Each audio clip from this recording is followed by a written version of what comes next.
We did a camera? I think it's live. All right, cool. It says live. All right.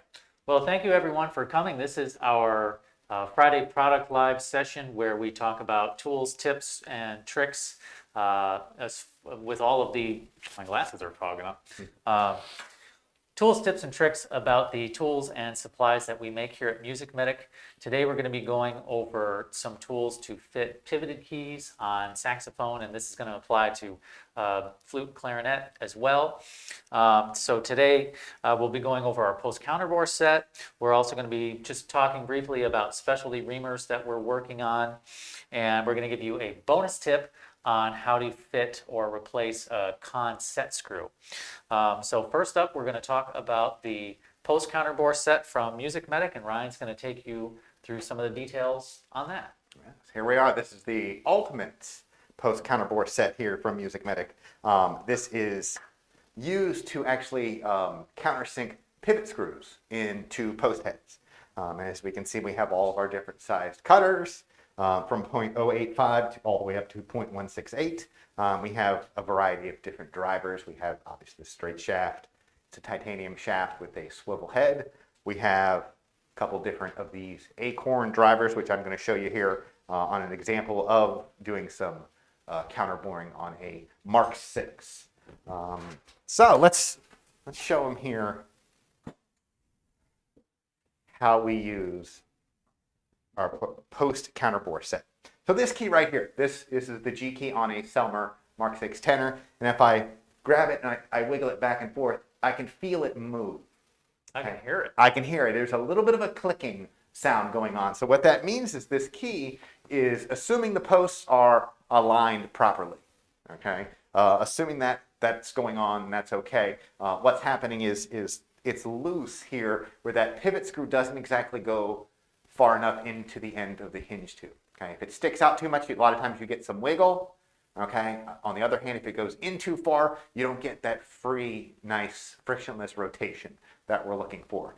So here, the key does rotate. As you can see, it moves, but we have some little bit of lost motion there. Okay, so first thing to do is determine what side I need to actually countersink. If I grab it right here and I kind of move it side to side, I feel it's very tight. Okay, but if I do it to this side, I feel some motion.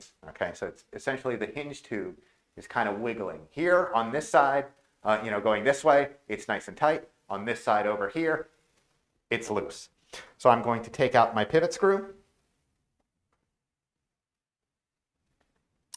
What size screwdriver? Is that like a size B screwdriver? I believe so, yes. It's one of the larger ones. You make sure you use one that is not too small so that you get enough grip, and then on the other hand, not too big that you ruin the post. So I'm going to take the key off.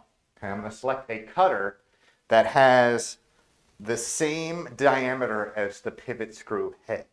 Okay, so for this one, it looks like it's about like that. And let me just show them the cutter head. So this is the 4-fluted cutter. This is what we make here at MusicMedic. It's got 4 flutes, so it's going to cut relatively slow and clean and accurately. Absolutely. It's one of those things, during the prototyping stage, we tried a bunch of different varieties of cutter teeth. So we tried a 3-toothed cutter, and it was good, but we found that the 4-toothed cutter, it has a lot more control. It's a lot smoother cut. So we went with, obviously, that 4-toothed cutter. So here we are. I just went ahead and screwed it on the end of our driver, and I'm just going to line it up like so. It's important that when you do line this up, you're lining it up parallel and not at an angle like this. And then all I do was just give it a couple little quick turns. This handle right here swivels. It's very nice. Just give it a couple little quick turns. Okay, look at the end, and I do see very small amounts of brass shaving. So I did do a little bit of cutting. I'll go ahead and install the key. One little tip is I would also take a pipe cleaner, and I would work it usually from this end going that way to brush out all the chips. Go ahead and reassemble the key. Okay, that's that size B screwdriver you're using. And what about Well, I don't want to get ahead, but what about oil? Are they putting oil in at this moment? Not at this moment. I'm just trying to get the fit. Eventually, when I do my final assembly, I will use a little bit of pivot screw grease. I tend to use grease when it comes to pivot screws and oil when it comes to like hinge rods. So I've reinstalled my key. The nice thing is it's still freely moving, and let's see if I can move it back and forth. That's much, much tighter. Okay. So that is nice. So this was one of the ways that I can actually drive that cutter. Another one that I really like is our acorn cutters. Okay. This guy right here, and it is 2 pieces. There's a magnet, that's what keeps them together, so it is able to freely rotate. Okay. And you would use that very similar to the other driver, where you would take your pivot screw out, you would take the key off, you would slide the cutter into that driver, and it is magnetic, so it's not going to fall out. And the way I use the acorn driver is I put my thumb on one side of the post and my finger on the other. So I'm kind of pinching that driver there, and it keeps it nice and straight, nice and perpendicular. Okay, it's not at an angle. Okay, so you're just pinching, and then you turn that knurled section. Okay, and then just give it a couple quick turns. There you go. Now, what about using? Now, that's the larger cutter. Yes. And can you show them? Heyo, can you show them the smaller acorn? I can, Just to absolutely. kind of demonstrate that. So here we are, we have a large and small. This is our small acorn cutter, and this you would use if you need a little bit more clearance. And again, same thing, you would slide it in. This one is good for this post right here. We have our bisque key. This is a pivoted post, and you can see if I were to try to use the larger one, these keys are kind of in the way. Okay? But if I use the smaller one, I have plenty of clearance all the way around. Okay? The other thing about this acorn cutter, it's a very tough area on most saxophones, especially Mark 6s, is there's a post tucked all the way in here in this crook of this bow. And it's very hard to get to whether you're getting it from the front side or the back side. So this one right here, usually what people will have to do is they have to remove the entire bell and bow section from the body in order to access this post right there. Okay? But what we can do is with this small acorn cutter, because it does have so much clearance, I can actually use that. Use the same where I would take the key off, I would pinch it, and I would just turn that knurled section. So it's very easy to fit that low C sharp lever without having to completely disassemble the entire instrument. The other nice thing we have, another nice feature, is this flexible shaft. Okay. And this can be used a number of ways. We can actually thread it on to our rod like so. I would then take a cutter and just thread it onto the end. And you can see how this gives me plenty of flex, so I can get around posts, I can get around key guards. If you're working on clarinets, you can get very close to the body, bass clarinets. This also has another little feature that you can get it even closer to the body, is this little end here you can actually take off. It's again magnetic. So you can get this very, very close to the body, especially if you're working on clarinets, the bottom joint of a clarinet, or bass clarinet, anything that you need a little bit more clearance. So I really like the flexi shaft of that as well. So you've got the shaft on the handle is titanium, so that doesn't flex. You've got an aluminum actual handle portion with the swivel that has a magnet, so you can remove that.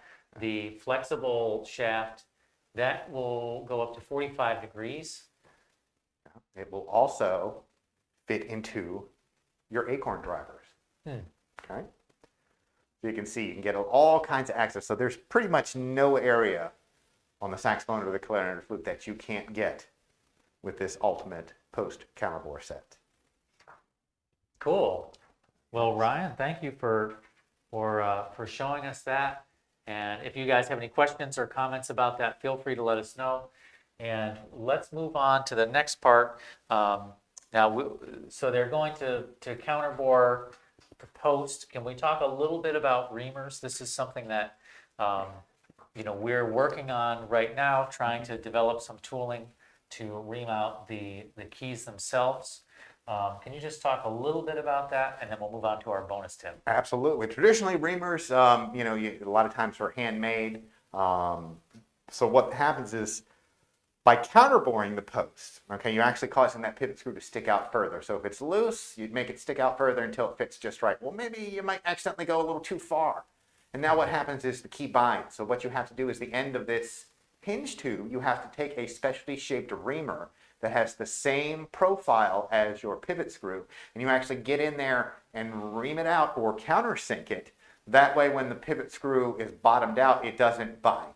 Okay, it's still nice and tight so that the rod doesn't do this, but it's not so tight that the rod will not freely rotate. Okay, so that's essentially the purpose of a reamer, and it is one of those things that we are working on. And you can see here we're going to be starting most likely with the Mark 6, the pivot screw taper. So they know, Ryan, for those who aren't expert key fitters, the reamer is basically the same profile or shape as the pivot screw itself that you're working on. Correct. So we're doing a Mark 6 saxophone here. Then you can see a picture of the Mark 6 pivot screw.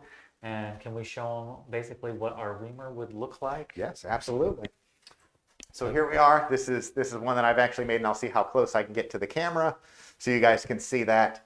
But you can see if I rotate it, it has the same shape as the pivot screw that I'm working with.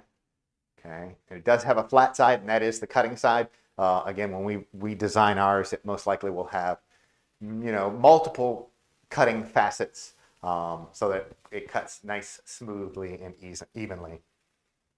And so that's something that we're working on currently. If you guys have a style pivot screw that you find you're needing a specialty reamer for, be sure to let us know, and we're going to incorporate that into the tooling as we go further into this ultimate key fitting project that we're doing.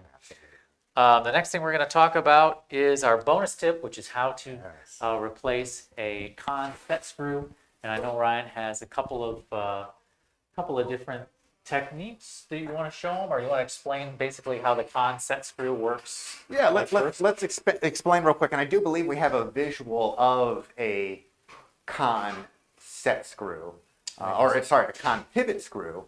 So there's our Mark 6, there's our Busher, King, and then here we are, Conn pivot screw with set screw. The set screw is not pictured, okay? But what we have there at the top, that is our cylindrical tipped pivot screw, and at the bottom, that is our tapered pivot screw. I guess I can kind of just draw it out for you here. So let me just draw out the post of a Conn. So what we have is, here's our pivot screw, here's the threads, and here's that blank section.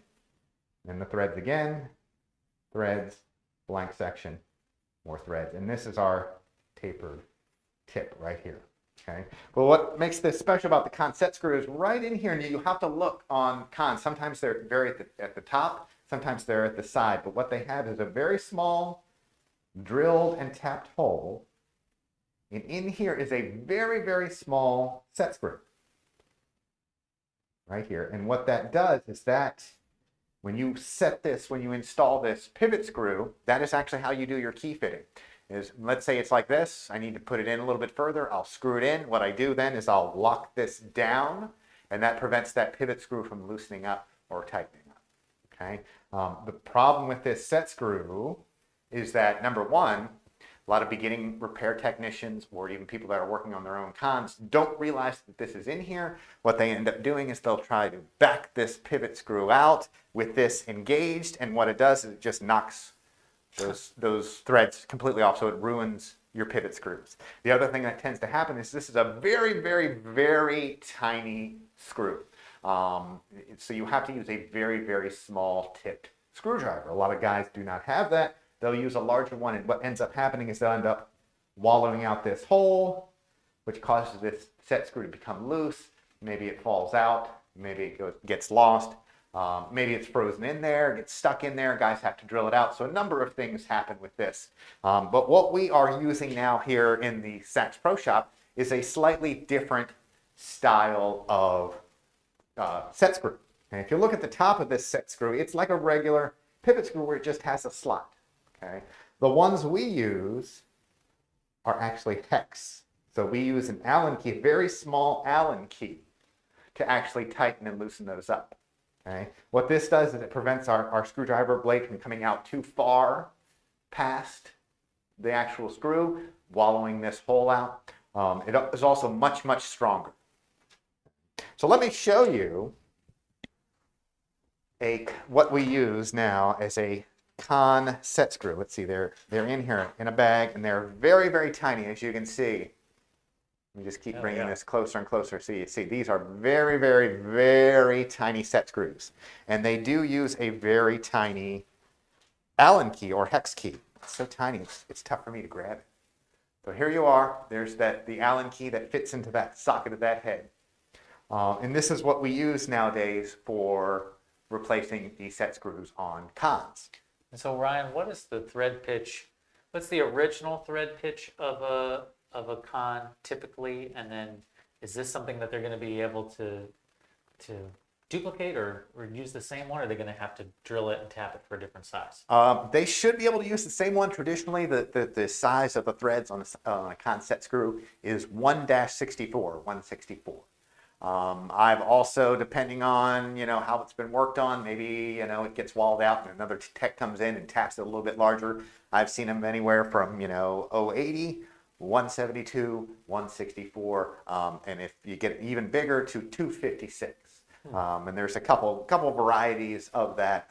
We eventually will come out with our tap and die set, which will have hopefully all of these sizes, so you can, thread or tap the correct size hole for whatever size set screw you're going to be using. So if they have a 164 original diameter, but for whatever reason the hole is wallowed out and they want to go up to 172 to be able to use the tap and die set. Correct. Okay. Correct. Yeah, you can go up the size, and for that you would probably go from 164 maybe to like 256, something like that. But that could be a little big, so be very careful with that. One extra little tip with dealing with these little very tiny Allen keys, these are tough to lose, and so are these. So what I'll do is I'll snip this little bent end off, and I will actually install the straight end into a pin vise. So now I have a lot easier control. I'm not having to grab this tiny little Allen key. I still lose this. This I don't lose as much. So that's my other tip to you for dealing with the Conn set screws. Cool. And what size is the Allen key? The Allen key, I believe, is 032. 032. Cool. All right. Awesome. Well, Ryan, thank you for taking us through that. Just so you all know, we're going to have a key fitting course on April 1st. It's going to be available at MusicMedic.com. You'll be able to go and sign up for it. It's not on there right now, but we just want to get the word out that April 1st, that is the actual real date. That's right. And it's going to be a day course, so you'll be able to do all this type of precision key fitting techniques with Ryan. We're going to go over all the tools for it, all the techniques, all the stuff that I use to do high-end precision key fitting on saxophone. And stay tuned next week. On Wednesday, we'll have a live stream of our Wednesday Wisdom where we just share tips and tricks on how to do repair. And we're going to start with soft soldering. And then next Friday, we'll go over some soldering tools and supplies. So that's going to do it for right now, guys. This is our Friday product session. If you have any suggestions, whether you want to see a different type of tool or supply being featured, be sure to let us know. If you're enjoying this video series, be sure to like, share, and subscribe. And until next time, happy repairing.